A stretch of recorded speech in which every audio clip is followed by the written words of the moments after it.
I was there. They didn't boo him. What happened? I was fucking there, dog. And the big headline, Dave Chappelle drunk on stage in Detroit. This is what happened. This is his first time back out, right? And he had two sets of fans.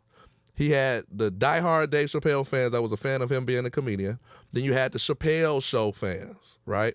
Half of that bitch was Chappelle Show fans. The other half was fucking Dave Chappelle actual fans. He telling jokes and kicking it, and the Chappelle Show fans wanted him to say, I'm Rick James. I'm Rick James, bitch, and all of that shit. And he wasn't doing it. He didn't do nothing from the Chappelle Show. So he started doing question and answers. Oh. Right? In the audience. And he was hitting every fucking body. I'm talking about if you was all the way up there, you up there. Like, that shit was crazy. You know, he was hitting everybody. And motherfuckers was really into it, but half of the audience was like, yo, fuck them questions. So they was like, I'm Rick James. That's what they was yelling. I'm Rick James, bitch. I'm Rick James, bitch. And then they started saying, then they started trying to boo and shit, like, boo. But that shit didn't last long because the rest of the audience overclapped the shit and cheered it and cheered the little boo away. Like, the story wasn't even the boo part. The story was the fact that the employees walked out on the show because he overdid his time. And they was like, yo, you got to come off the stage. And he was like, yo, fuck that. We'll pay him. And the fucking employee, like all the ushers and shit, like basically left. Like, because I guess the people was like, we not paying you overtime. Wow, that's fucking... So that's the story. That changes literally everything. Yeah. Anybody ever said that? I haven't heard anybody talk about what happened that night. No, they don't. They just leave it as is. And I look at Dave like, why do you want people to think you got booed? Like, you know what I'm saying? And that make Detroit people look like we don't know how to appreciate that shit. That is not what happened, man. Yeah. That boo lasted for this much, and then the rest of the fucking... That sucks because I seen his stand-ups after he came back to Detroit again. And he again. talked about that shit. When he came back to Detroit again, he talked about it. He didn't make a big deal about it, but he did point it out, and I was like, damn, it's fucked up. We did that to you. But you know, it is cool to hear the kind of the back, because what it was, he was a little tipsy. No.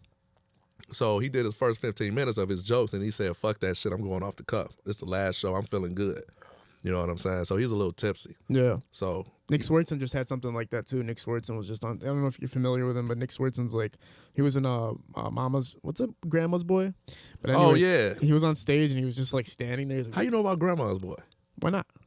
Because I found out about that goddamn movie through a bootleg DVDer. Really? Grandma's Boy? Yeah. he was like work for the video game people and shit. Yeah. Dude, I found that shit like up under a stack of bootleg DVDs and shit. One of the greatest movies One of the greatest fucking movies ever. Hell yeah, no doubt.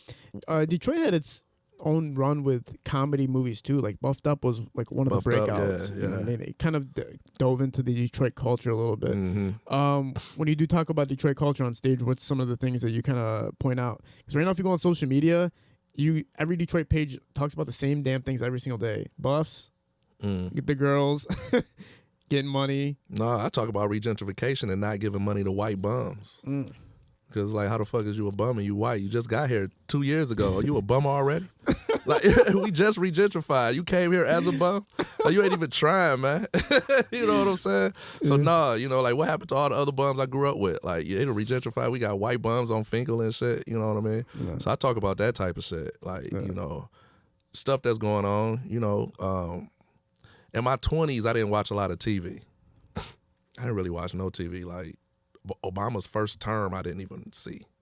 Some shit like that. So, you know, it was just like the world and shit like that. You know, I didn't have my first kid. Well, my only kid. I didn't have my daughter until I was 33.